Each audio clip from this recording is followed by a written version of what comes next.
Hey everyone, this is my reaction to the 10th episode of the second season of Zombieland Saga.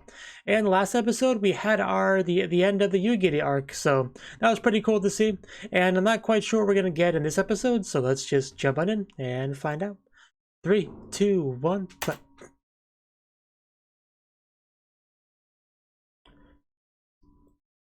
So what is it called? It's been a long, crazy adventure, hasn't it?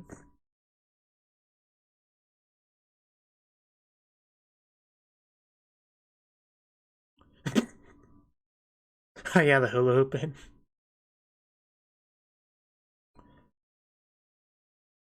Yeah, we probably are gonna get more into him, that would make sense. Because we haven't touched on that too much since that incident. Hopefully it's nothing too bad comes of it. But we'll see. We will see.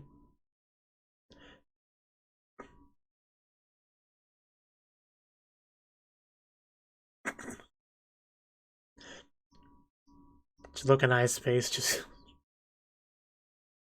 it never stops being amusing to me.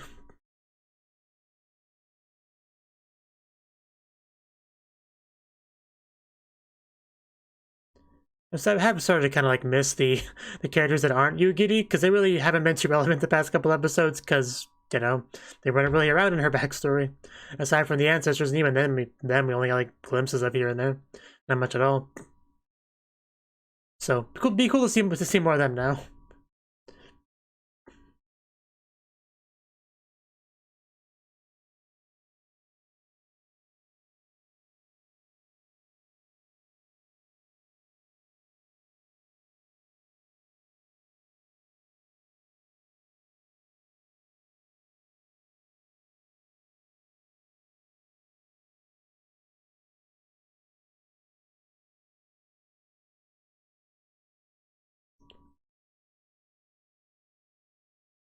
Baba Saga Saga Saga.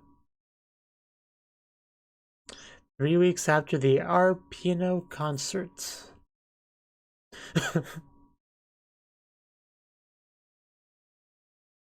That is when Fran Shushu is at its most Fran Shushu.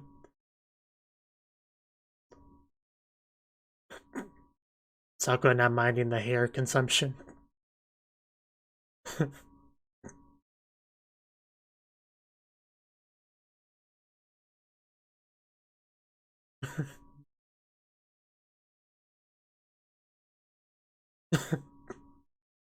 Yeah, let's not get too ahead of ourselves.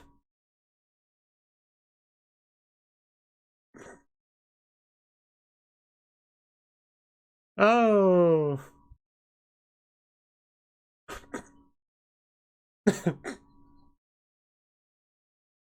Always appreciate your words of encouragement, sir.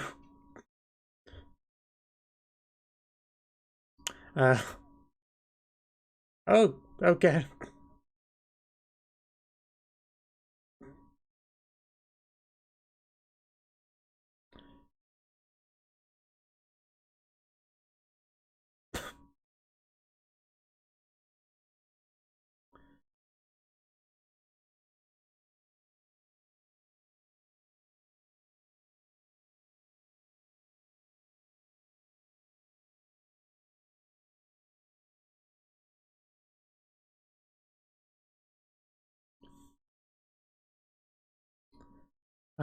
Yeah, that was a thing that happened.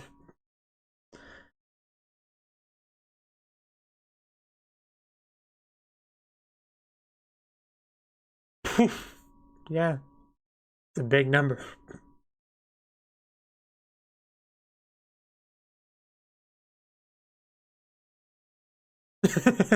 Probably not.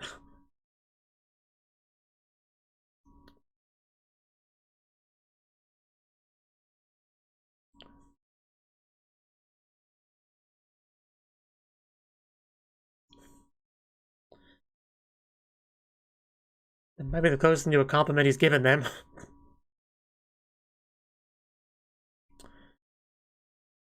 I definitely wouldn't say that.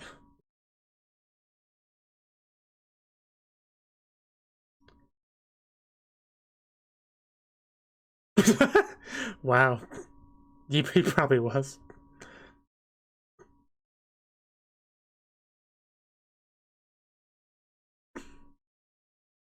You know, I have a bit less confidence in that than you do.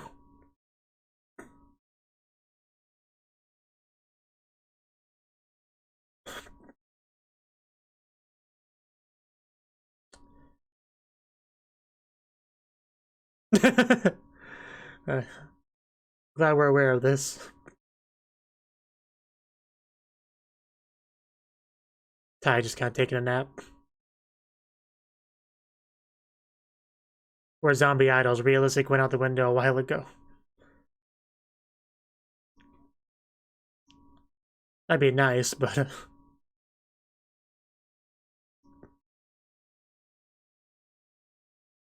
gotta at least try, right?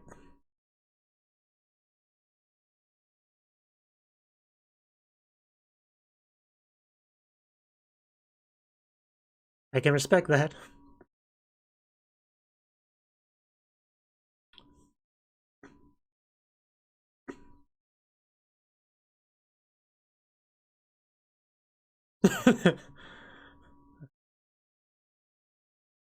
Yeah, zombies don't have much to fear, aside from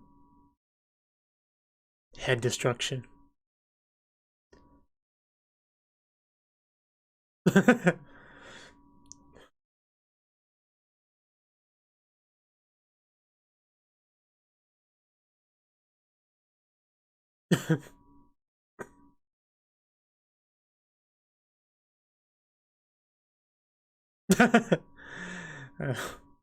People just been kind of bullying Sakura this episode.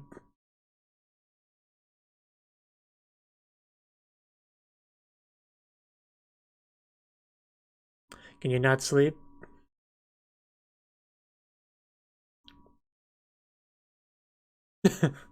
Yeah, that makes sense. Yeah, a little bit different characters here.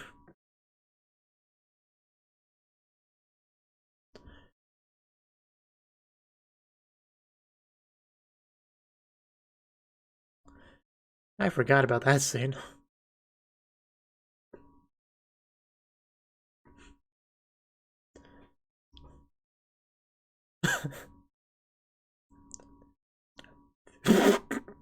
I mean, you're all zombies.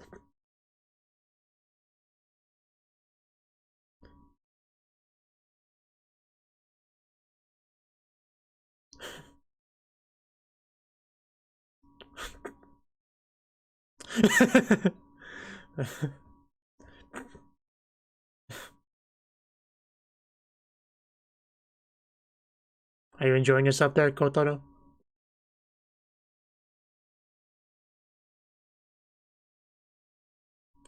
Did that shake your confidence?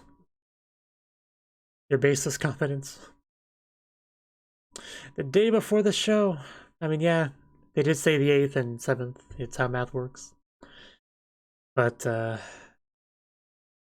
yeah, this is where we really get into it. What? Well, that is really not a... Yeah, this really was not a great plan.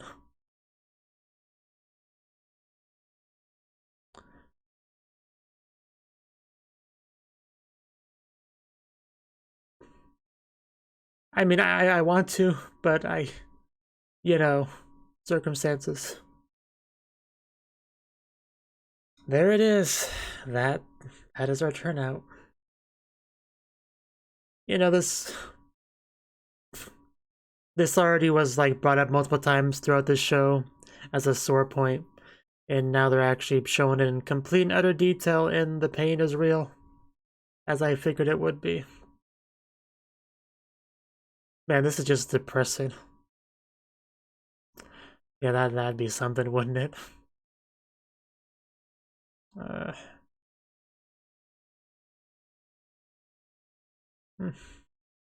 I can't. I don't know how much more of this I can watch. Can we just can we end this now? Man, no wonder this was so traumatizing.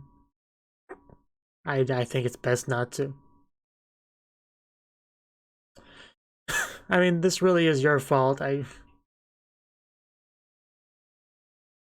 Like, that whole plan, like, it just... It was so flawed in so many ways. Get a stupidly big venue that we don't need, that we couldn't possibly fill up, and you make it even harder to fill up by limiting the ticket sales, and just terrible management.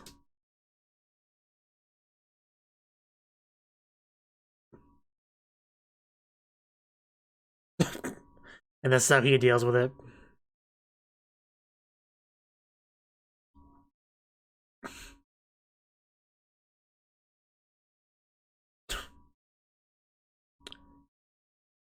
I think that's a safe assumption.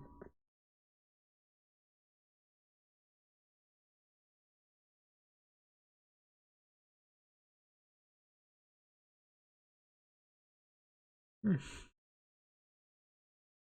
a big number.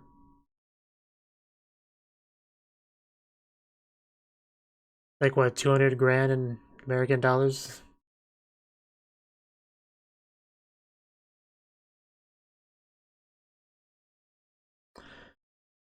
It's not over, we just gotta get our revenge. 2 weeks.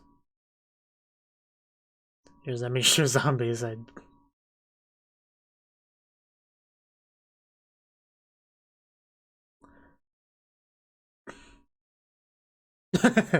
yeah.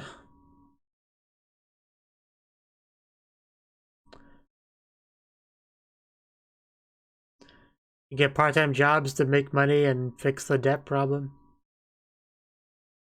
It's a good place to start.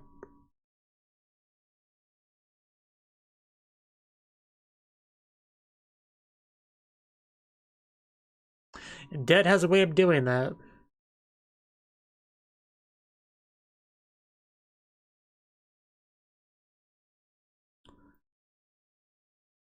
Oh, that was not Kotaro. Did you put on some makeup? I mean, could 100,000 yen fit in that?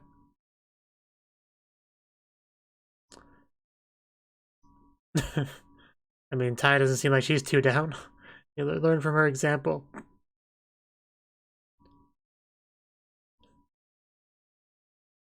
Her own cosmetics. Is that what that was? Yeah, if Tai's doing her best, you guys should too. Yeah, follow her example, guys.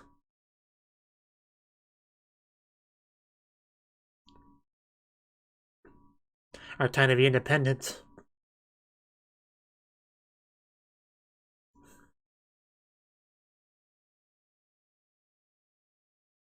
Yeah, that bit us hard. We're not gonna make that mistake again. Look how happy she is. Jobs, baito, whatever we can find.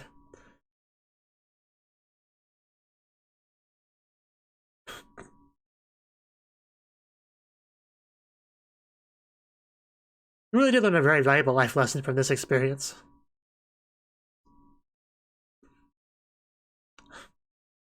Doesn't get any less depressing to see.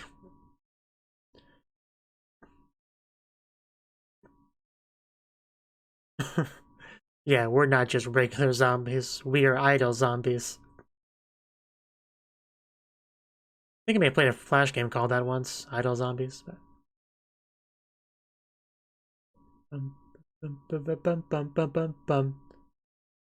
Although it was idol as in like idol, like you're standing idol. I'm sure it is. Considering... It was almost like hands grabbing him for a second. Which would have been very horror-esque. Yeah, that man does not look okay. Man, they just took that. Squid Man. Our Freaka Musume.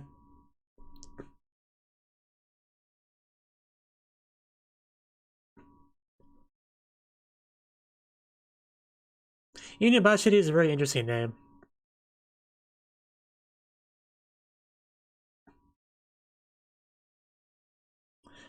Are you gonna... Yeah, are you gonna talk to Kotaro?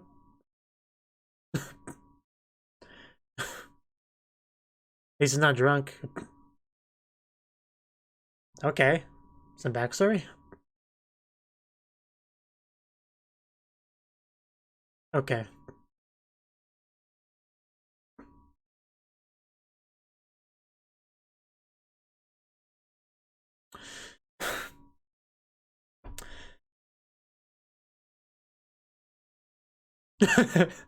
I think they heard you.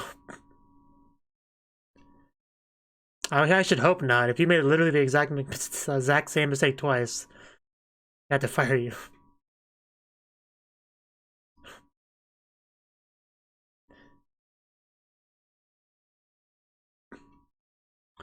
Definitely have.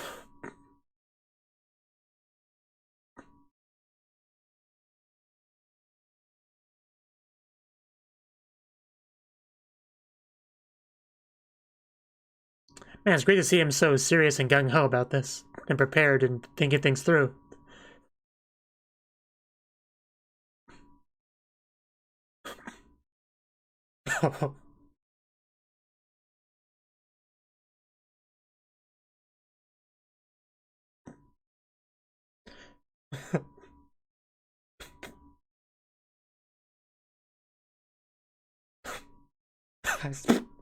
Man, this guy is just about to explode.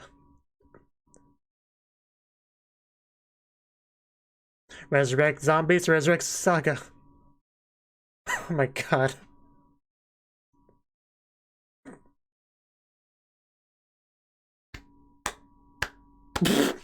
Okay, that kind of ruined it, but that was pretty cool up until that point. That was man was about to pierce the heavens. Or something. So yeah, now we truly know what the revenge in the title refers to, although that's, to be expected. Okay, this is something.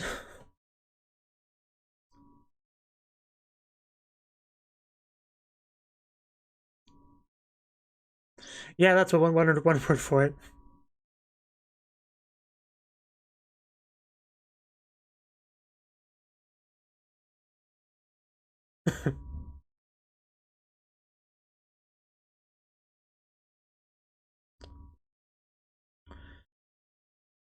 We're gonna talk about this.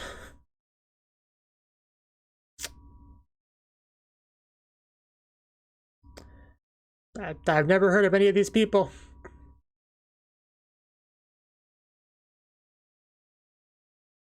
Well, that's not surprising.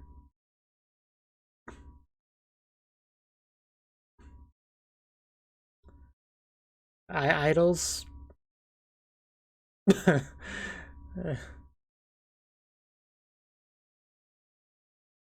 Does he have the authority for that? Well, I mean, we're not trying to profit so much as just save Saga.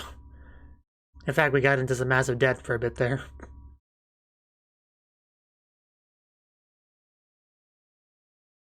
What exactly do you want?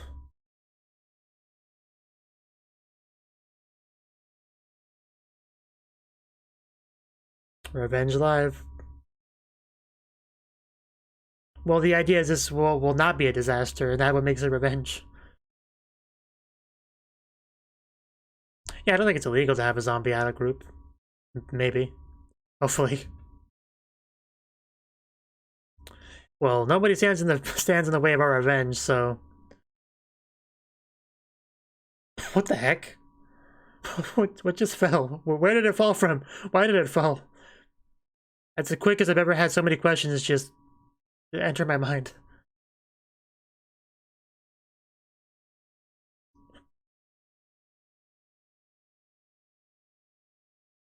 Well, most people aren't going to assume zombies.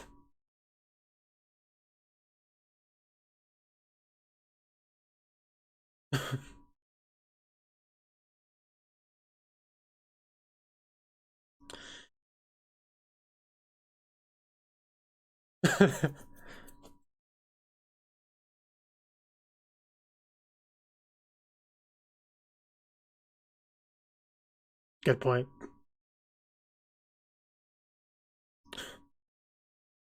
Yeah, that's a lot to take in.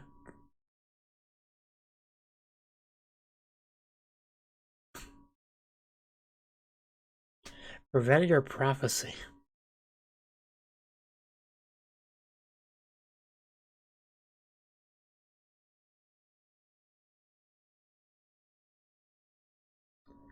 That does sound really bad.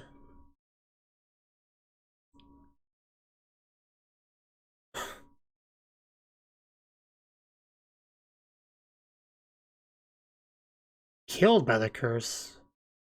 Huh. That is something. So that means they weren't arbitrary decisions by him. Maybe that has something to do with why we saw their like ancestors before too. Kind of foreshadowing that a bit.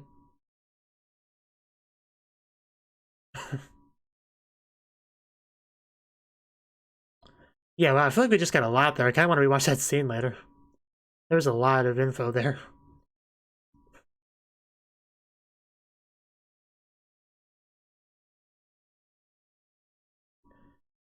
Because the deaths were, yeah, mostly pretty unlucky. So if it was a result of a curse, that would make sense. Like getting hit by lightning on stage. What are the odds of that, you know? Jeez. So I assume something will stop him from publishing the article. Like something will stop him.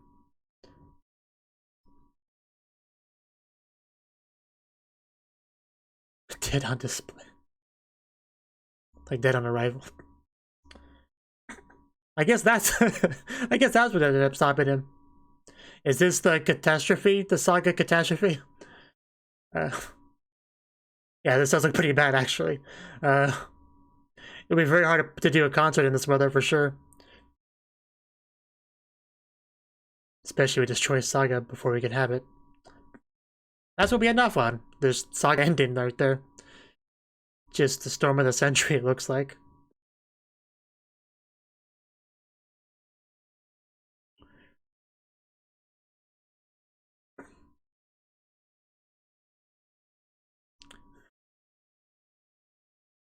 Not a lot even really happened in the episode. I mean, it kind of feels like it did, and kind of feels like it didn't. Because it was mostly a setup episode, right? Like, setup episodes can be important, even if technically not a lot happens. Things get decided and set up, which is fine. That is more than fine.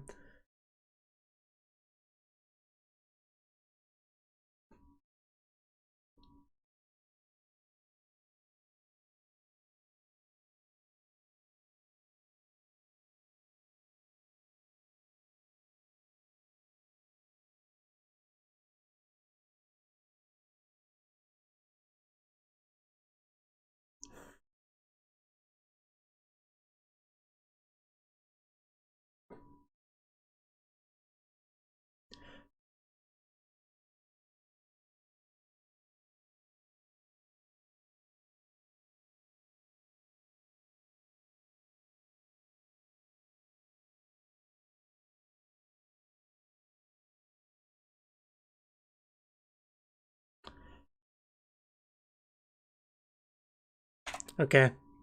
Okay, that was the 10th episode of the second season of Zombieland Saga. The revenge season, right? And we really got into that subject in this episode. Because obviously last episode we finished off the Yuki arc, so now we can we're pretty much like in the final stage of the season, right? Where we really take that series season title, The Revenge, and really put that into play. And I mean, they've kind of made it somewhat obvious that that's kind of what The Revenge was referring to. The whole EFS, whatever it was called, you know, like a comeback. There'd be some kind of revenge in regards to that. I didn't know it would necessarily mean having a performance, like having another performance at the same exact place, but it does make sense that is kind of like the perfect opportunity for revenge to when you like conquer, defeat what initially defeated you, I guess would be a way to put it, right? So that's kind of what we're doing now. So and yeah, we actually got some full-on backstory, like flashback. Like, we got to see it in detail, the whole situation, right? And because we have the hindsight, foresight, whatever the right word is, of how it ended, it was kind of just painful to watch, right? Like, I didn't know how much detail we would go into, but we went into quite a bit of detail. Because I mean, you could definitely feel it. Like, would you call it Dunning-Kruger? I don't know, but like they were just really riding a high. Like, yeah, we're doing so well. I mean, because whenever you get like a little bit of success at something, you sometimes have a tendency to really just get ahead of yourself, get full of yourself, think you're better than you actually are, and then eventually reality just smacks you back down. That's kind of Dunning-Kruger, right? But yeah, it hurts when it happens, though, for sure. Like Kotaro just. It was, I think, maybe one of the most painful things about this was just watching Kotaro make such clearly stupid decisions on what to do. Like, I don't understand how this made any sense in his head. Just like, yeah, you guys are awesome. You're doing great. I mean, normal means that won't work. So how about we just do something really ridiculous and rent out this enormous place that suits far more the audience members than you've ever had, right? And on top of that, let's not like sell tickets till the last minute and then it'll just fill up magically. Like, I don't understand the logic there. I really don't. Like, I'm not a smart person. I definitely never managed an idol group or managed anything really, so I really can't speak at any kind of position of authority. But like, I just think, like, just based on common sense, it was some stupid decisions he was making, and actually he had a pretty big crash upon that, because this is mostly his fault. Right, so that's why he got into his drunken, depressed state. But one good thing that did come from this was the idols kind of like realizing it might not be the best idea to just completely blindly rely on Kotaro and what he says. Like, because even before they did the thing, they were like, do you have any basis for what you're doing, what you're saying, what you're thinking here? And they're like, well, surely he must. I mean, he's our manager. Surely he knows what he's doing, and he did not know at all. So that's when we got a bit of our initial pickup, because that's kind of how the season started, right? Trying to recover from that. And just seeing the performance itself, though, was just the worst. I mean, like, for one thing, just the visual. I've seen so little of the stage, of the arena, is that the right word? Filled up, right? And it's only just really their regulars, right?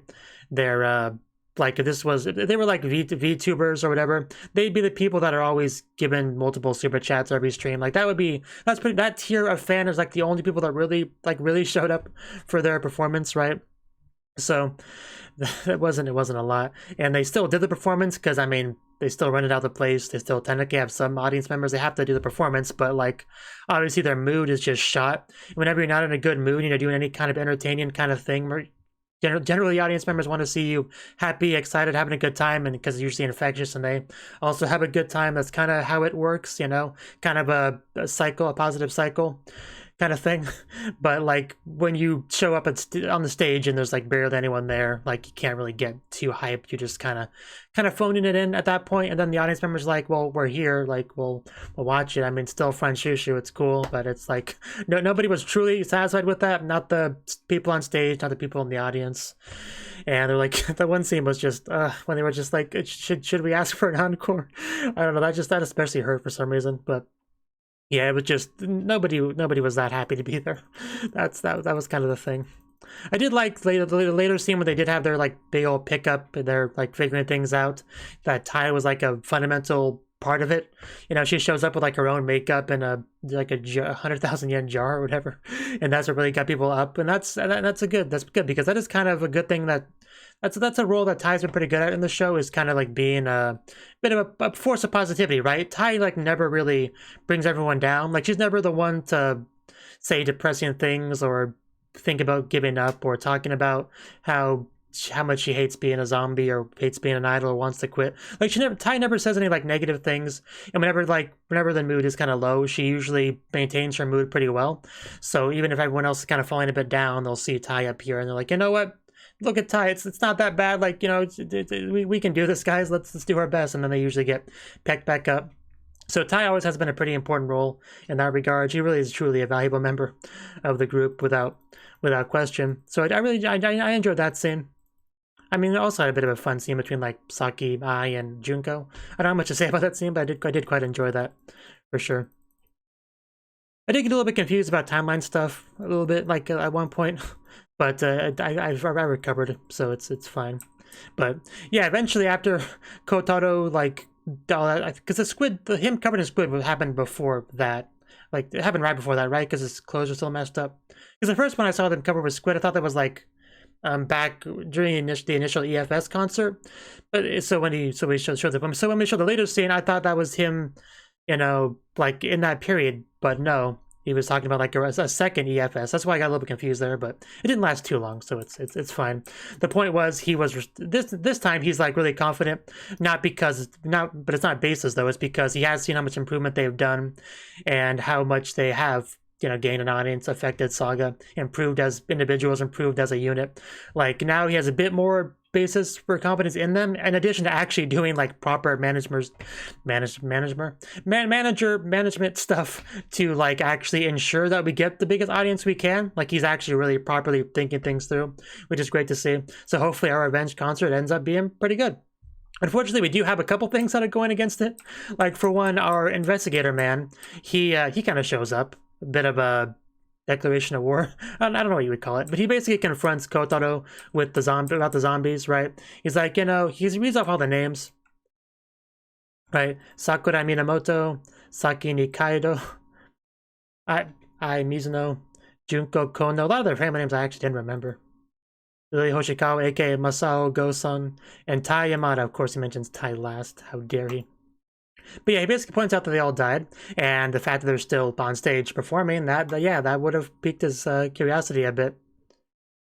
Yeah, he points out he wasn't able to figure out anything about number 5. I'm not positive, but number 5 is Yuki, right? I have to assume. I mean, that's the only one he didn't mention, right? And it makes sense that because she's like from the longest time ago, so digging up things would probably be a bit more difficult. Also, I think she was like, there's also some circumstances with her as a character that might make it more difficult. But anyway. Point is, yeah, he basically confronts him about it, and Kotaro actually wasn't too deterred by it, really. Like, he's still gonna put on the performance and all that. Like he's not gonna give up because of that or anything. Like, imagine if everyone does find out that they're zombies. Like, how bad would that really be? I mean, we had kind of a bit of a trial period with that concept with the Hanakana voice character that temporarily joined Buensuceso. Like, imagine a lot of their, like, at least their diehard fans would be okay with them being zombies, right? So now then we had like a really important scene. I definitely want to go through this pretty thoroughly. I mean, for one thing, the bartender says, it sounds like this isn't going to work out like it did with the high school girl. Like, which high school girl is he even referring to there? Like, I'm not quite sure. Like, I mean, Sakura was what came to mind, but I'm still not quite sure what he's referring to there. But yeah, the bartender obviously pretty important. We learned a little bit more about his circumstances because of the Yuki arc. A reporter, yeah, that's what you'd call that person. Okay, I'll try to do that later. Trying to get to the part where it really gets into the lore here. Yeah, no matter what, I'm gonna make EFS show happen. So definitely pretty determined on that. Yeah, and also makes it very clear that he's known him for a while. 12 years ago, man. But yeah, these two probably were always meant to be friends. They're very eccentric people. Very unique circumstances. Yeah, this is where he talks about it. That you're fighting a curse that's been at work in this land for thousands of years. Like, there's a lot just in that sentence, right? I mean, we already knew he was immortal, like, obviously, because he was in the flashback.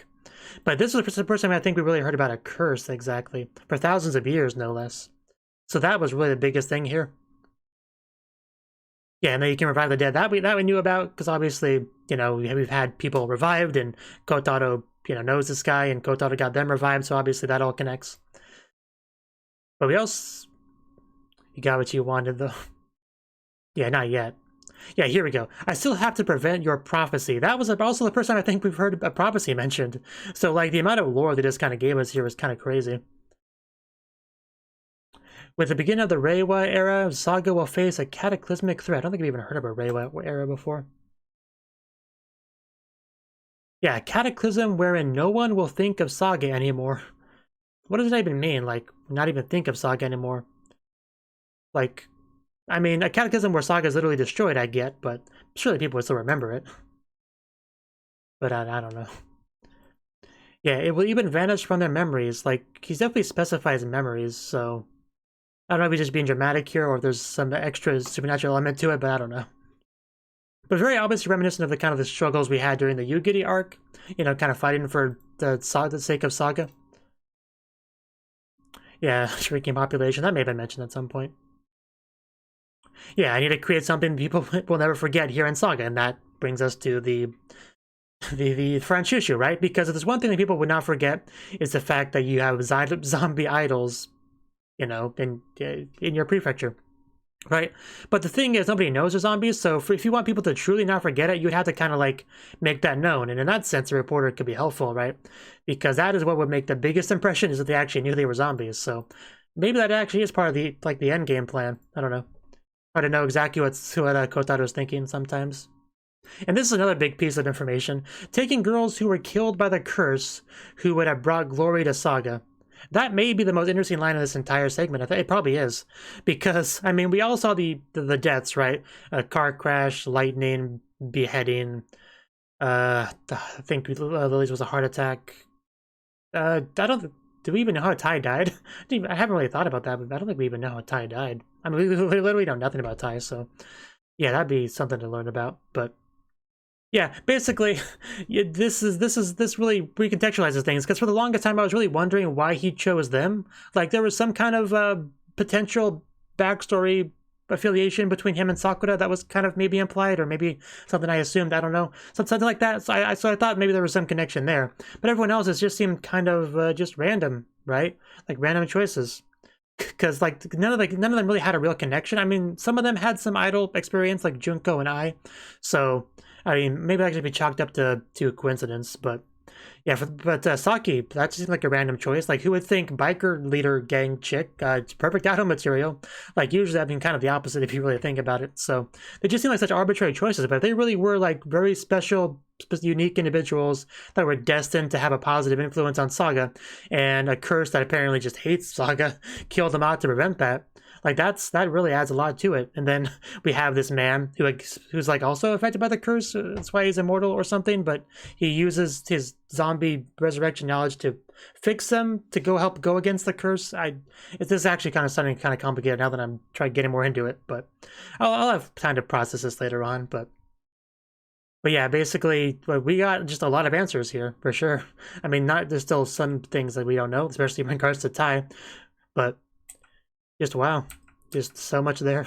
And we even got to see the picture again, which was cool. I didn't comment on it, but it's always nice. It's always nice to see the picture. I think that's pretty much everything I wanted to say on the scene, because then we just pretty much ended off on a big, massive storm, right? Since it's showing that like right after the mention of the calamity, I had to assume that is connected, but it might just be the red herring. But it's bad. It's bad, definitely. Like, it looks like a really bad storm. Luckily, it stopped the reporter from, you know, doing his article thing. That's cool. That's one positive. Although, like I said, probably should reveal that the zombies at some point if you do want that massive impact on people. But maybe that'd be something you would do in like the latter half of their career. But I don't know. I'm not the manager. It's up to him what he wants to do. I feel like this discussion segment has been way too long, but there was a lot to talk about. I even commented, but I think near the end of the episode, that not a lot happened. You know, the more I talk about it, the more I think that's not true. I don't even know why I thought that, but when I really like digest it, like a lot was done. I mean, they didn't have like a performance or anything, but I mean, we had a flashback of a performance. That's close enough, right? And we had Kotaro just deciding the revenge plan. And we have huge like lore dump on us, and we have a huge storm coming. So even though it is technically still a setup episode, I still think it's a little bit misleading to say not a lot happened, regardless. But so yeah, good episode for sure, and I'm pretty excited to see what'll happen in the next one. So until then, we'll just have to wait. So thank you for watching. I hope you hit the like button, support me on Patreon, and next time I hope to see you. Bye bye.